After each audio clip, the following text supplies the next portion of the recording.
तो अपना जो अगला अध्याय है मैथ्स के अंदर वो है सिंपल इंटरेस्ट। उसका हमने एक पार्ट देख लिया है कुछ क्वेश्चंस का, और आज अगले अध्याय में कुछ और टाइप लेकर आया हूँ। तो इसमें कम से कम 5 से 6 टाइप मिक्स है, तो हमें उनको कैसे स्मार्ट वे में करना है वो हम समझेंगे। मैंने आपको पहले अध्याय में बताया कि किस तरीके से हमें डाटा को रिप्रेजेंट करना है। कुछ मैंने 6 से 7 बातें आपको बताई थी। अब वहाँ जाइए और देखिए कौन सी जो 6 से 7 बातें हैं उसका हम यूज यहाँ करेंगे। अब ध्यान दो, पहला क्वेश्चन है, साधारण ब्याज के किसी दर से कोई धन 3 वर्षों में 575 तथा 5 वर्षों में 625 रुपए हो जाता है, तो मूलधन तथा दर ज्ञात करें।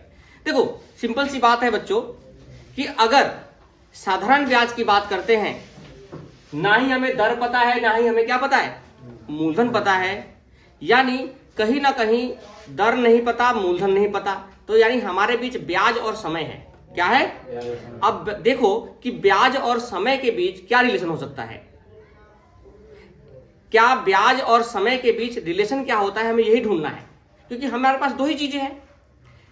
अब 2 चीजों में हमें क्या मिलेगा, तो हमें पता है कि समय के साथ साधारण ब्याज पर कोई फर्क नहीं पड़ता, यानी प्रत्येक वर्ष साधारण ब्याज क्या होता है, सेम रहता है। यानी हम इस कॉन्सेप्ट का यूज करेंगे यहां पर। और देखो मान लेते हैं कि हमें नहीं पता वो धन कितना है, लेकिन कितने वर्षों में, 3 वर्षों में कितना हो जाता है, 575, और वही धन है जो 5 वर्षों में कितना हो जाता है, 625।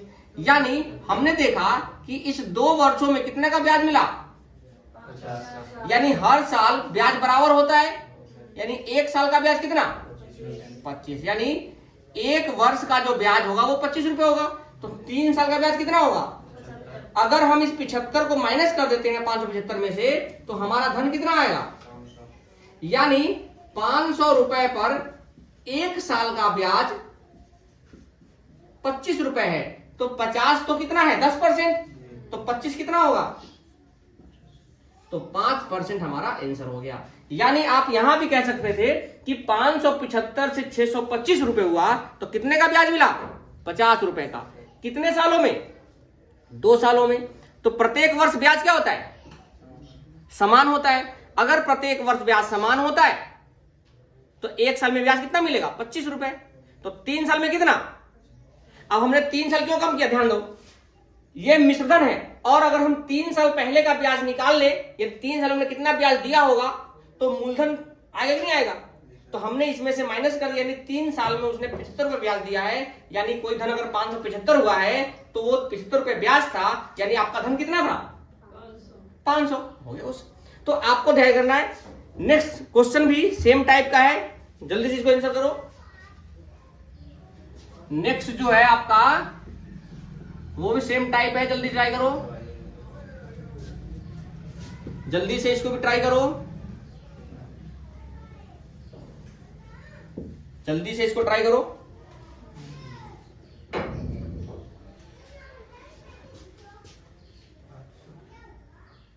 वीडियो को पॉज करके भी आप लोग इसको ट्राई कर सकते हो। चल देखो, साधारण ब्याज के किसी दर से, फिर से हमें कोई धन नहीं पता, लेकिन कितने वर्षों में, 3 वर्षों में कितना, 920, और वही धन जो है कितने वर्षों में, 6 वर्षों में कितना, 1000। यानी 3 वर्षों में कितने का ब्याज मिला, तो प्रत्येक वर्ष कितना ब्याज मिल रहा है, 40। यानी ये 40 ब्याज है, तो 3 साल में कितना ब्याज मिलेगा, यानी आपका धन कितना होगा, 800। आपका धन कितना होगा, और 800 रुपए धन पर आपको ब्याज मिला 40 का 1 साल में। तो आपसे दर पूछा है, तो देखो 40 कितना परसेंट है इसका, फिर से 50% है। और मैंने आपको कल निकालना बताया था कि अगर कभी भी दर निकालना हो तो ब्याज लिख लो। मूलधन को बढ़ाने के लिए किससे भाग करोगे, मूलधन को बढ़ाने के लिए किससे भाग करोगे, 8 से भाग करोगे ना, तो 100 बनेगा। यानी मूलधन को 100 बना तो 8 से भाग करना है, तो 8 पंजे, यानी आपका आंसर कितना आ गया, 5%। यानी इसका भी आंसर कितना है, कोई दिक्कत यहां पर? चलिए आगे देखिए, अगला टाइप है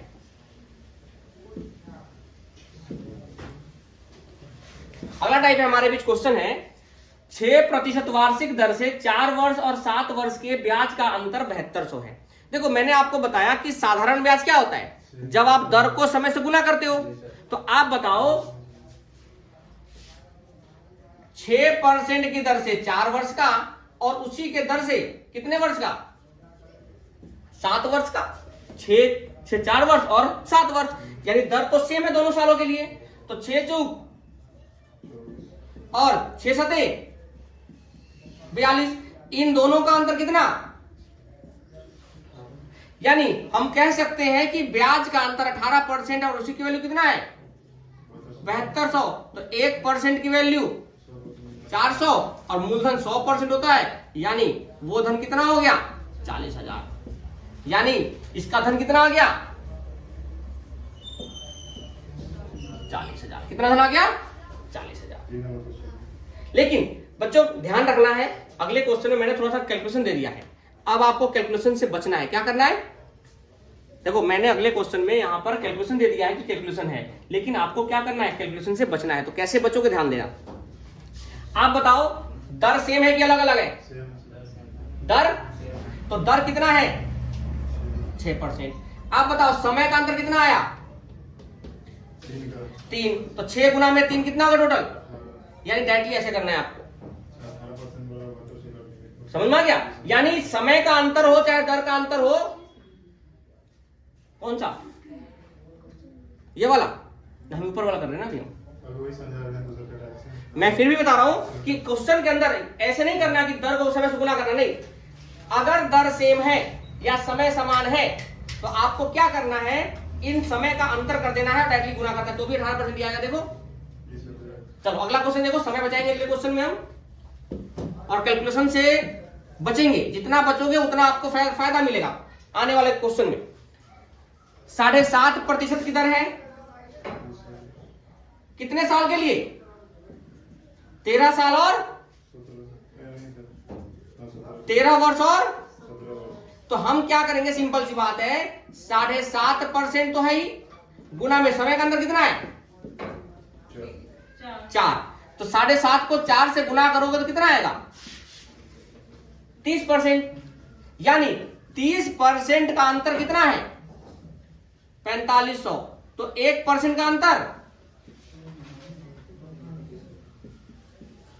150। तो 100% का वैल्यू तो 15,000। यानी आपका मूलधन कितना आ गया? 15,000। मैंने क्या करा? 7.25 पूरा नहीं आएगा ना, 29 आएगा शायद। तो इसको सॉरी इसको आप 7.5 कर लो, तब ध्यान आ जाएगा। इसको आप 7.5 कर लो, ठीक है। इसको आप 7.5 कर लो। अच्छा मैंने यहाँ 7.5 लिख दिया था ना, 7.5 कर लो। तो 7.5 गुना में 4 कितना हो गया? 30%। और 4.5 को 30 कर लो, कोई दिक्कत यहां पर? ठीक है। नेक्स्ट क्वेश्चन देखो,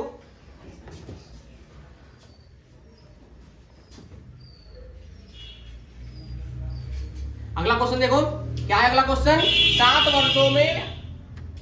7 वर्षों में देखो वर्ष सेम है 7 वर्ष और 6.25% है और 8.5% है। फिर से देखो समय समान है ना, तो समय ले लिया 7 वर्ष, गुना में अंतर कितने का है ब्याज का? तो 7 दूनी कितना % का अंतर है? तो 14% ही कितना है?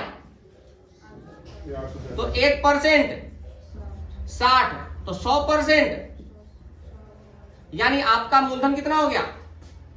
6,000। आपका मूलधन कितना हो गया? 6,000। कितना हो गया? 6,000। तो देखो कितना आराम से हम क्वेश्चन कर लेते हैं अगर हमें ब्याज का पता है। ब्याज क्या होता है? दर गुना समय। दर गुना समय क्या होता है? ब्याज। अगर दर समान है तो भी कोई दिक्कत नहीं, समय समान है तो कोई दिक्कत नहीं। जो अगर समय समान है तो दर का अंतर है वो गुना कर दो, अगर समय समान है तो दर का अंतर गुना कर दिया, और अगर दर समान है तो समय का अंतर गुना कर दो। ठीक है ना, क्योंकि गुना करने का मतलब क्या है? ये चीज आपको आसान मिल जाएगा। आगे लिखो।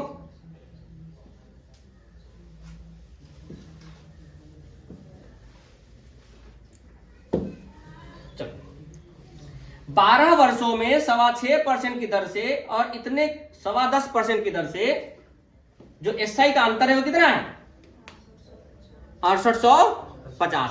अब देखो समय बराबर है लेकिन दर अलग अलग है, तो आप बताओ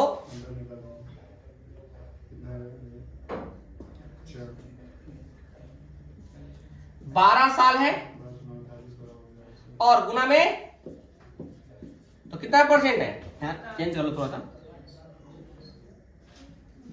9600 कर लो, 9600, यानी 12 चौक कितना हो गया 48% की वैल्यू कितना हो गया, तो 1 की वैल्यू और 100% की वैल्यू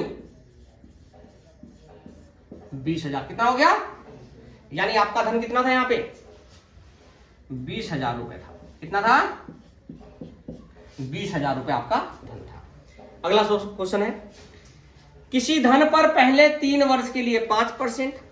देखो अब दर भी अलग है और समय भी अलग है, दर भी अलग है और समय भी क्या है अलग है।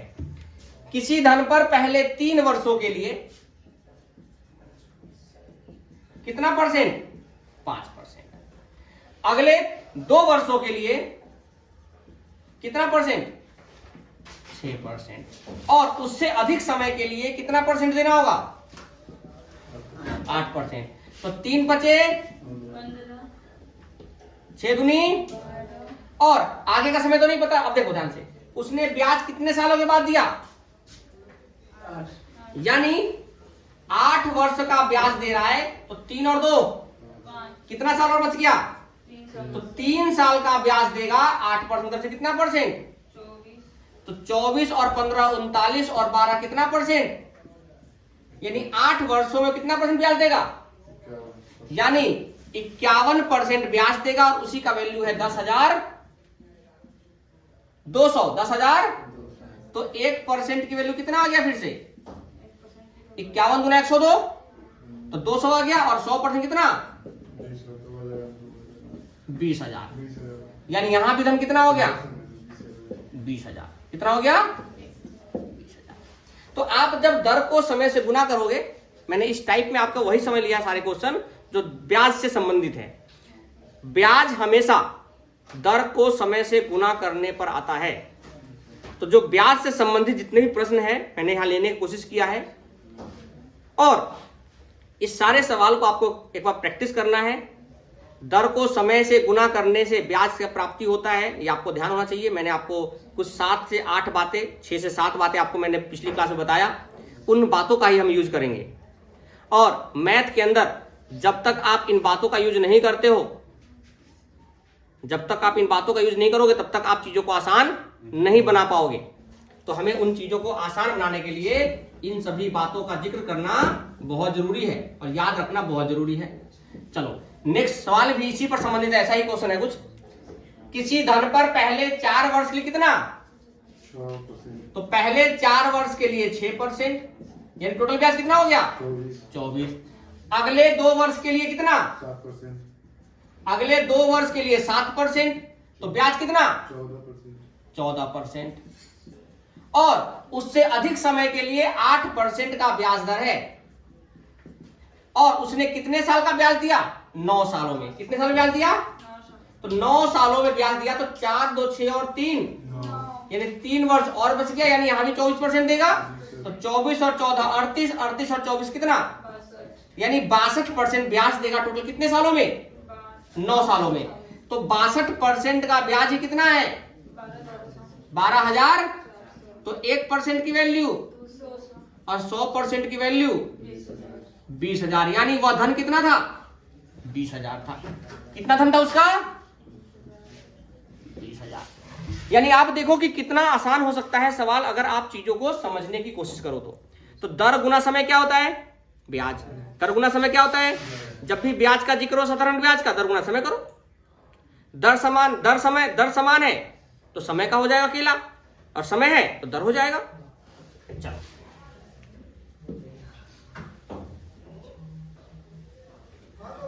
अगला क्वेश्चन क्या है, किसी धन के 6% वार्षिक दर से और 3 वर्ष का ब्याज और 6 वर्ष के ब्याज का योग 2700 है। अब देखो यहां पर आप ब्याज का योग दे दिया तो 6% की दर से 3 साल का ब्याज कितना होगा, 6% की दर से 3 साल का ब्याज कितना होगा, 3 छक 18 और 6 वर्ष का ब्याज यानी 6% की दर से 6 वर्ष का ब्याज कितना होगा, 36%। तो 36 18 कितना हो गया, यानी 54% की वैल्यू कितना है, 2700। यानी 1% का वैल्यू निकालोगे तो 2700 बट्टे कितना, 54, यानी कितना आ गया, तो 1% की वैल्यू कितना आ गया, 50। अरे 54 का आधा 27 होता है ना, तो 50 आ गया, तो 100% कितना,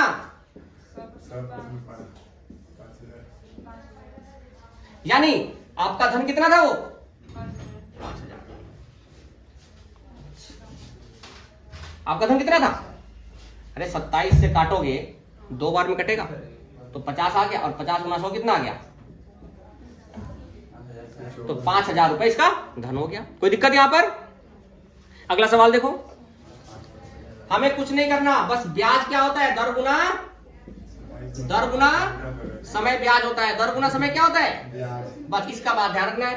अगला क्वेश्चन देखो, कोई धन 7% वार्षिक दर से 3 वर्षों में इतना हो जाता है। अब देखो 7 3, अब 21% ब्याज है लेकिन धन कितना हो जाता है, 12100, यानी ये मिश्रधन है ना, तो मूलधन कितना होता है, तो 100 प्लस 100, यानी 121% की वैल्यू इतना है, तो 1% की वैल्यू कितना हो गया, और 100% वैल्यू कितना हो गया, कितना हो गया, 10,000। अब हमसे पूछा है कि 13,500 हो जाएगा, तो आप बताओ 13,500 होने के लिए कितने का ब्याज चाहिए, 3500 का ब्याज चाहिए। कितने का ब्याज चाहिए, 3500।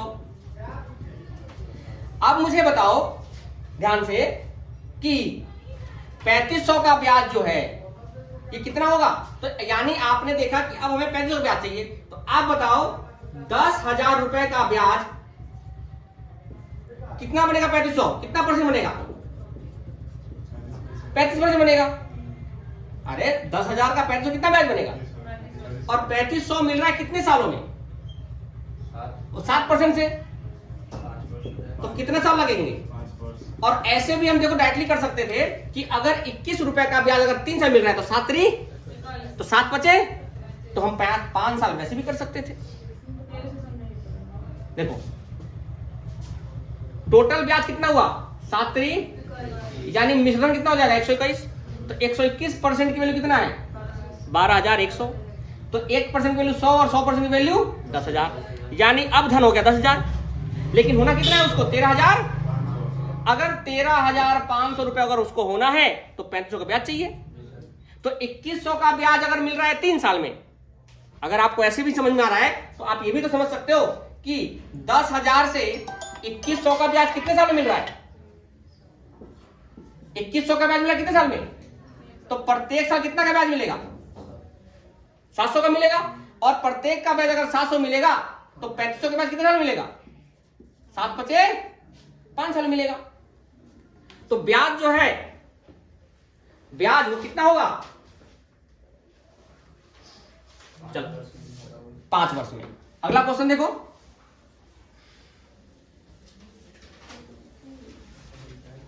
मैंने क्या कहा, ब्याज हर साल बराबर होता है, तो 2100 का ब्याज अगर 3 साल में, तो 1 साल का ब्याज 700, तो 3500 का ब्याज 5 साल मिलेगा, 7 बचे 35। बिना परसेंटेज के भी आप निकाल सकते हो, बस मेरी बातों को ध्यान रखना है आपको, ठीक है। अगला क्वेश्चन देखो, कोई धन 5% वार्षिक दर से 6 वर्ष में कितना जाता है, तो 6 पंजे यानी 130%, 6% गुना में, सॉरी 5% गुना में 6 वर्ष, तो कितना ब्याज हो गया, लेकिन मिश्रण दिया हुआ है तो 130% की वैल्यू